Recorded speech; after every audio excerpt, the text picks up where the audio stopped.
always overcome. What Nigerians believe now is not about the government. Who can come and salvage us from where we are?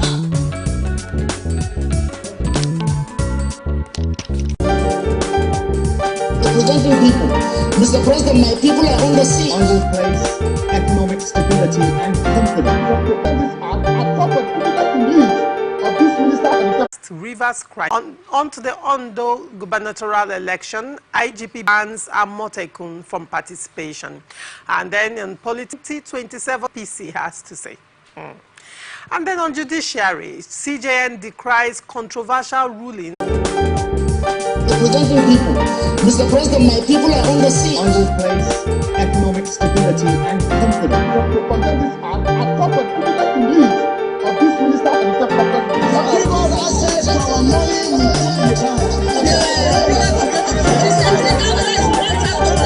As always said, there are two sides of people, the oppressors and the oppressed, and in between are the cowards and the hypocrites, which I do. No matter how tough the challenge, how high the obstacles, we always overcome. What Nigerians believe now is not about the government. Who can come and salvage? Welcome back and thank you for staying with us. Joining me on Open Conversation this morning is Chief Jackson Lekon Ojo. Chief Jackson is a security expert and a political analyst. He's also a regular on Open Conversation. Good morning, Chief Jackson, and welcome. It's my pleasure. Thank you for having me. And on to the story. Rivers State Governor Simlaye Fubara has announced that he would present the 2025 budget to the Victor Okojumbo-led State Assembly. Fubara, who made the revelation at the commissioning of projects in Boni local government area on Saturday, was represented by the Chief of Staff, Rivers State Government House, Edison Ehie, at the event. Ehie partly said, "I thank you, Mr. Speaker, for your support to the Rivers State government. As seen in your corporation, the Speaker has facilitated the screening of caretaker committee chairmen, expedited executive requests, and will soon play a vital role in enacting the 2025 budget." He stressed that the Assembly would stay focused despite opposition from enemies of the state or the 25 former, what do you make of this statement, and position by the governor in the presentation of the 2025 budget, considering that 2024 budget is still a matter of litigation? To me, I want to see this as an executive recklessness because as of today, the budget of 2024 that was presented to Okojumbo-led Legislative of Appeal of the Federal Republic of Nigeria has ruled against it, acknowledging the matters as the authentic House of Assembly where the budget should be presented to. And I know the matter is in the Supreme Court already. So to me, I would have been expecting the governor of Rivers State to wait for the outcome of the Supreme Court. If the Supreme Court uphold the ruling of the Court of Appeal, there is no alternative than for him to present the 2024 budget, and possibly the sin that must have been committed could be forgiven for 2024. But if the 2024 own that was presented to Okojumbo-led Assembly is still in contention up to the Court of Appeal, and the Court of Appeal nullified it, stated that it was an illegality, and that has not been cleared, the governor is preparing 2025 budget to be presented to the same Assembly of four? No. In the eye of the law today, Okojumbo, that is, as at the level of the judgment of the Court of Appeal, Okojumbo faction, let me put it that way, is illegal. And everything that must have been done by them is illegal, null and void. So, to me, what we are waiting for now is the ruling of the Supreme Court, which is not just ordinary judgment, is going to be part of the policy of the Federal Republic of Nigeria, become a law. So to me, if I have opportunity to advise Sim Fubara, the governor of Rivers State, I would have been advising him to wait and let us see what the Supreme Court will rule. But if he present this one, and the Supreme Court ruled in favor of what the Court of Appeal ruled, it become a double jeopardy. It's like somebody is building structure of sin upon another sin. No matter how high is the pedestal, it will collapse. So to me, I believe maybe the governor has just said that, but the governor is handlers, the legal handlers. I think definitely they are going to advise him. I don't want to believe that he's going to present it to them. But if he presents it to them eventually, I wish him every best. Now, when you talked about the governor's handlers and his legal team, and probably they were going to advise him, I mean, this is not a new position that the governor has taken. You recall when the Commissioner for Budget and Planning had a public citing of the Rivers State 2024 budget. That is Prophet Dr. Peter Mide. When he was speaking, he said that it is impossible. When he had that public citing of the budget, he said that it was impossible for the state government to represent a budget that has been expended from. And he also talked about the fact that the budget has almost exhausted its lifespan. So why represent a budget that is, almost at its final stages? That was his argument. And he went further to say that anybody expecting the state government to represent the 2024 budget is living in illusion. I'm quoting him. Now, this has been the position of the government, because even after Dr. Peter Mide said that, the Rivers State government did not debunk that statement. And now this statement is also coming from the Chief of Staff, Edison Ehe, and Okojombo, in collaboration to what Edison Ehe has said, also made promise to Bonny local government that they, of course, they will be included in the budget. So now this is a faction of the Legislative House, and this is the governor speaking. And don't forget, the commissioner has spoken before. Everything is pointing to one thing: the 2025 budget will be presented to Okojombo-led faction of Rivers State House of Assembly. When you look at all these things critically, what will be the way forward? Because there appears to be a conundrum in this whole thing. That 2024 budget, I will not be thinking that possibly this is month of November. I will not be thinking that maybe he will come and represent it. I want to believe that at the end of this month, event must have overtaken that one. You think so? In my own, I'm not a legal luminary. All right. But I'm not a legal illiterate at the same time. At least common sense. So I don't want to believe that of 2024 event would have overtaken it by the end of this month, and it is a signal that is not the best direction that the government should go, not until after the determination of the Supreme Court.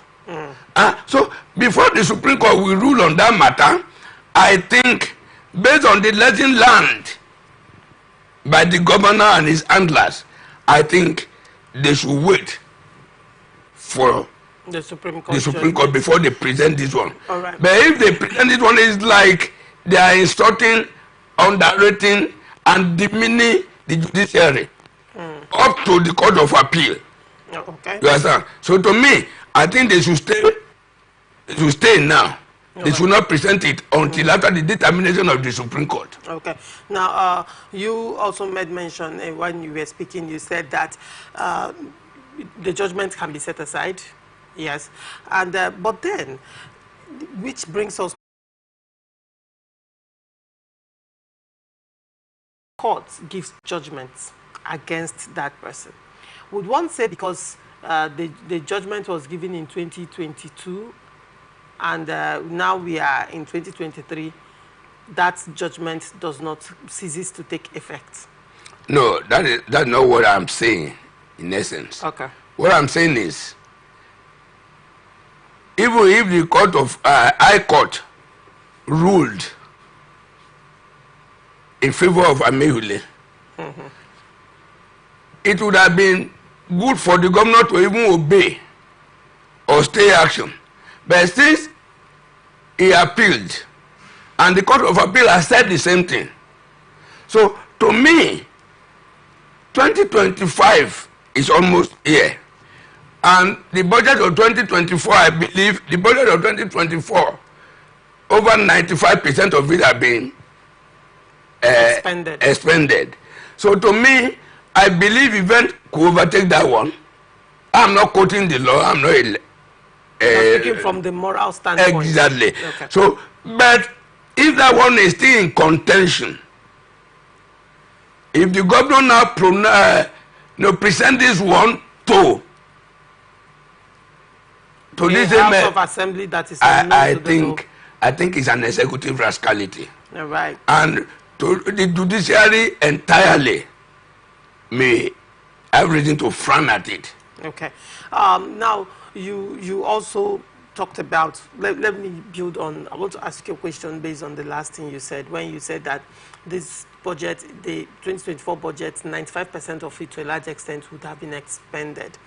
And you know that recently, advocate while asking you this question, they go on one hand, and that's the matter before the Supreme Court is on the 2024 budget. However, governance has to still happen. You agree with me? And they will be of the opinion that it's a full circle budget. And 2024 is almost done. We are wrapping up 2024. And according to the Nigerian Constitution, budget is supposed to be presented, I think 3 months to the inception of that budget, supposed to be presented to the legislative arm. So if you're looking at it right now, the governor ought to have presented this budget like a month ago. And if you're to follow the Constitution, he ought to present the budget. And he has said he has de-recognized Martin Samehule. And regardless of the court judgments going on, to all intent and purposes, from his body language and his actions, he has actually de-recognized them and is working with the Okojumbo faction. And he is saying governance has to happen. So he has to present the 2025 budget to a House of Assembly that he chooses to work with. And he might premise his argument that the Supreme Court has not given final judgment with regards to the validity or the authenticity of Martin Samehule or Okojumbo in this instance. I hope the governor is not actually predicting the Supreme Court.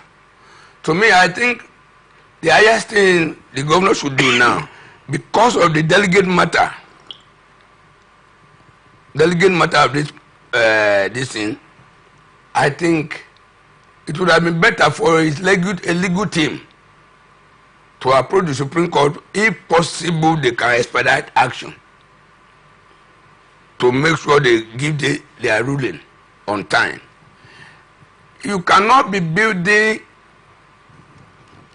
any structure you build upon illegality is illegal and is bound to be demolished.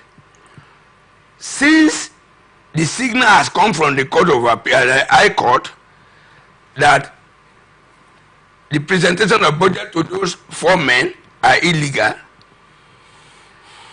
and the Court of Appeal has upheld the same thing, I think projectionally, I think he should be expecting the same thing from the Supreme Court. Why? And even if it's not the court of policy, yes, even if he's not expecting such, he would have been doing a wrong thing. If somebody warned you, another person warned you against a particular thing, you wouldn't have allowed the third person to come and warn you. You would have taken a caution from there. So to me, I would have, based on the High Court and the Court of Appeal, I would have been advising the governor to take serious precaution this time and wait for the judgment of the Supreme Court before he present this. All right, now this 2024 to Okojumbo Assembly. But going by this whole situation right now, a lot of people have called for political. And actually, why do you need these people to settle? The only concern that people of Rivers State and Nigeria should be having is because this thing is affecting the economy of the state, and by extension, it will affect the economy of the country. These two people, they talk, they do not talk. It's not the business of any man. And the way each of them are throwing vituperations, I don't think any of them is really looking for serious settlement. Okay. Yes. So, and the people that are in position to even settle them, most of them are already taking sides. Sides, all right. So you whom are you going to call? So at this point, Rivers State will have to keep our fingers crossed and wait for the outcome of this. Let them fight themselves as individuals. So far, it will not affect. But it's affecting, is it not? The peace and tranquility in Rivers State. Is it not affecting it? Is it not affecting it? If Governor Yins or Wike decide to be in Abuja without coming to Rivers State to hit up the polity, and if this man here does not throw any unnecessary vituperation against former Governor Yins or Wike, it won't affect anything. Now we are not even looking at the let him continue to build the structure here, and let former Governor Yins or Wike begin to oil his political structures too. They can build their structures differently and peacefully, that it will not affect the peace of Rivers people. Is the issue now the vituperations and the name calling, or why are we requesting for political settlement? Let the Supreme Court rule. And you know, if the Supreme Court rules, there will be consequences.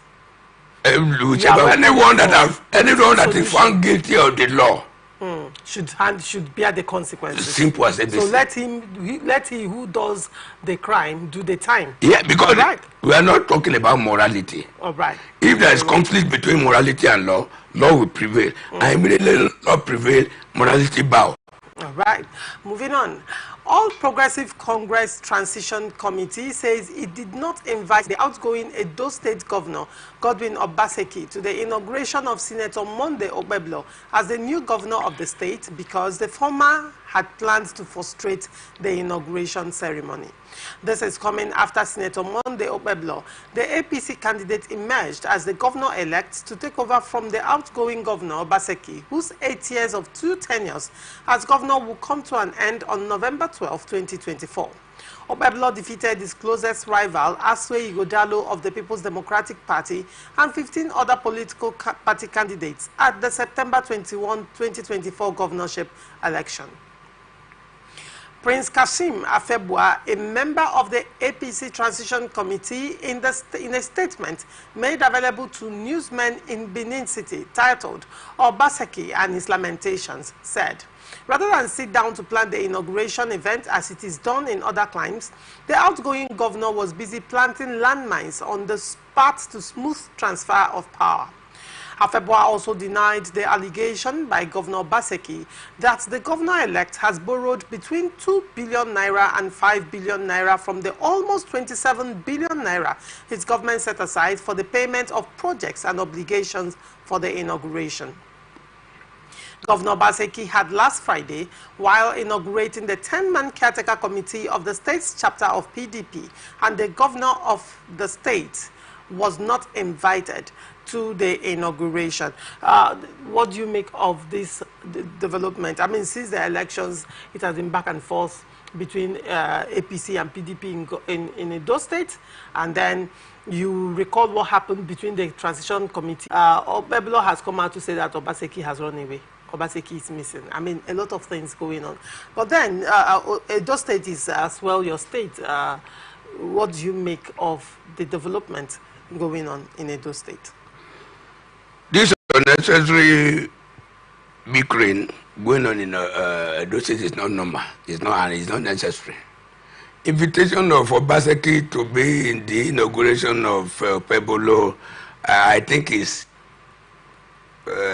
informal. It is not the dictate of the law. There shouldn't be an official invitation. It's not the dictate of the law. The most important thing is before that day, is there any handing over note, well prepared, highly documented? If he has disengaged, because I remember he sacked his commissioner a few days back. APC is not the business of a Pobelo. It's not the business of the party in the state. It's not even the business of the president of the don't want to Yeyebelo of Kogi State. Go ahead. Yeah. So that is it. So whatever they want to do, let them do it. Let them inaugurate. Let them make sure the man did not steal from the government house, because we've seen situations whereby some people are leaving government house up to broom, they will take away. Couldn't that be one of the reasons why Okpebholo is raising the alarm that Obaseki is nowhere to be found? It's not his business. But you're saying they should make sure that nothing is scattered away from the house. If it happens like that, it's not for public consumption. Big-headed man. He has a very big head, just like myself. All right. Chief Jackson, if I may ask you, do you see from everything you have seen and observed in Edo State, from the body language and all what that is playing out, do you see a possible witch hunt of Obaseki playing out, considering again that his achievement on ground, if there's anyone, will be what people will be using to remember him. And if people can still remember you out of office, that means you are still relevant. So his relevance is not depending on his political opponents in the state. So let's all get that one clear. all right. So that is it. All right. And okay, in the area of witch hunting, I don't know what they call witch hunting when there is law. I don't know what they call witch hunting. Witch hunting works only in the lawless territory. Yes, if I'm sitting down here today and I talk something and the Inspector General of Police do not like what I've said, the highest thing they can do is to reply me. You understand? He cannot hear 24 hours and I'm criticizing the government of Bola Ahmed Tinubu. There's no way they could witch hunt me. Okay. I'm not, if I collect federal government contract, I will do it perfectly well. I don't push drug. I don't bear arms. I don't commit any form of crime at all. So they will just look around me at the end of the day, they will say, oh, there's nothing we can do to him. But if there is anything I have done, penetrate through that one and magnify it. If that is what they say, he who must go to equity must go with clean hands. These people, you will be afraid to talk to the power that be when your hands are not clean. All right, so it's not a political witch hunt. Rather, no, if you have not committed, see, in Nigeria here, if I'm leaving office and the person that is coming say they want to probe me, I will say it's witch hunting. How is it witch hunting? What's the meaning of probe? Give account of what you give account. So if I've not done anything wrong, I will even assist them in the probe. Doesn't that still boil down to the question I asked you about Okpebholo saying that Obaseki is missing now? And you said it's not Okpebholo's business, that Okpebholo should mind governance, that is now a business of governance. Now, I think, is there anything wrong with the current governor saying the ex-governor should give account? So is that my business? That's not part of governance? It's normal. All right. Obaseki must give account. It's a must. He must give account. And if you didn't give account, you now escape. Then they can declare you wanted. Right. At the end of the day, they will politicize it. You will appear, they will still not do anything. Like you talked about the other ex-governor. Yeyebelo of Kogi State. He was declared wanted. One day, he went to the EFCC. He was there live. They tell him to go. When he left, that same night, they began to look for him everywhere. You understand? These are a bunch of jesters. All right. Moving on. Inspector General of Police Kayode Ebetokun has banned the Western Nigerian Security Network, codenamed Amotekun and Vigilante Corps, among others, from participating in the Ondo governorship election, and 17 political parties will participate in the election slated for November 16, 2024. A statement on Sunday by the first spokesman, Muyiwa Adejobi, the IG ordered the deployment of officers from various specialized units, including the Special Intervention Squad, Police Mobile Force, Counter-Terrorism Unit, Special Protection Unit, Explosive Ordnance Disposal Unit, and K9 Unit, among others, adding that aerial patrols will be conducted with police helicopters, while gunboats will patrol the state's waterways and riverine areas to ensure security across all terrains. The statement also said the IGP has confirmed that comprehensive plans set in motion to guarantee a smooth election, including the strategic deployment of adequate personnel, resources, and state-of-the-art equipment. He said, in addition to ground personnel, aerial patrols will be conducted with police helicopters, while gunboats will patrol the state's waterways and riverine areas to ensure security across all terrains, adding that the comprehensive measures will serve as a deterrent to any attempt to disrupt the electoral process and will enhance the overall stability of the elections. Adejobi also said the IG vowed to deal with political thugs or individuals planning to disrupt the elections, adding that only the federal security agencies and other members of the Interagency Consultative Committee on Election Security will be allowed to participate in the elections. What do you make of this story, Chief Jackson? Number one, the procedure is this. INEC will write to the head of internal security, that is the Inspector General of Police. Then the IG will want to work in synergy and in collaboration with some other security agencies like the military, that's Army, Navy, Air Force, NSCDC, even immigrations, road safety, and others. You understand? These are really federal government security agencies that is known across the globe. Amotekun is only for the Western government alone. And I want to tell you, the activities of Amotekun Corps in Oyo State, they can't cross to Ondo State to go and do the same thing. That means they are recognized within that state of occupation. That state of occupation is their territory. So in this case, the onus lies on the Inspector General of Police, who is the head of internal security, to know which. If you say the Amotekun, who is paying the Amotekun? It is the government of Ondo State that is paying the Amotekun. And he who paid the titles, the piper, dictated the tune. So Amotekun should be neutral.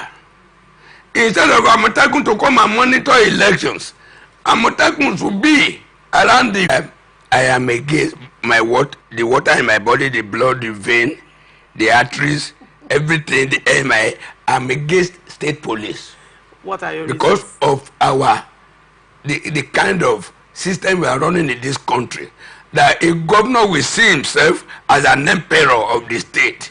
A governor will see himself as somebody that is above the law in the state, just because they have immunity. I have two reasons why I will continue to stand against state police. One, we don't have state police. Most of the state could not even pay There is a state in the northern Nigeria now that just started paying 30,000 minimum wage. So they are not even